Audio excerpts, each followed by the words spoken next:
انسداد دہشت گردی عدالت میں مسلم لیگ نون ہاؤس حملہ کیس میں 9 مئی کے دیگر مقدمات کی سماعت۔ عدالت نے بانی پی ٹی آئی کی بہنوں کی عبوری ضمانت میں 16 مارچ تک توسیع کا حکم دے دیا ہے۔ ملزمان کے خلاف تھانہ ماڈل ٹاؤن اور نصیر آباد میں مقدمہ درج ہے۔ تو انسداد دہشت گردی عدالت میں مسلم لیگ نون ہاؤس حملہ سمیت 9 مئی کے دیگر مقدمات کی سماعت ہوئی۔ محمد اشفاق ہمارے ساتھ موجود ہیں۔ اشفاق، کیا ڈیٹیلز ہیں؟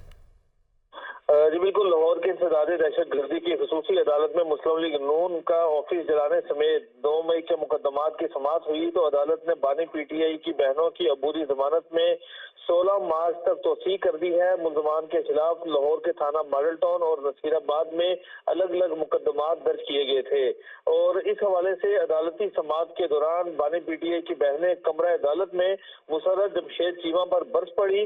مسرت جمشید چیمہ نے درج مقدمات اور روپوش ہونے کے دوران تکالیف سے آگاہ کیا تو عظمیٰ خان اور علیمہ خان نے مسرت جمشید چیمہ کو ڈانٹ پلا دی۔ علیمہ خان نے کہا کہ جب میرے بھائی کو ضرورت تھی تو آپ لوگ چھپے ہوئے تھے، جب پارٹی پر مشکل وقت تھا تو آپ نے پریس کانفرنس کر دی، اور جب بانی پی ٹی آئی کو ضرورت تھی تب آپ مشکل وقت میں ان کا ساتھ چھوڑ گئیں۔ اس موقع پر جو مسرت جمشید چیمہ تھی وہ خاموش ہو گئی اور انہوں نے کسی بات کا کوئی جواب نہیں دیا۔ علیمہ خان نے کہا کہ آج آپ مجھے اپنی مجبوریاں سنا رہی ہیں اور سیاستدان تو جیل کے بغیر نامکمل تصور کیے جاتے ہیں۔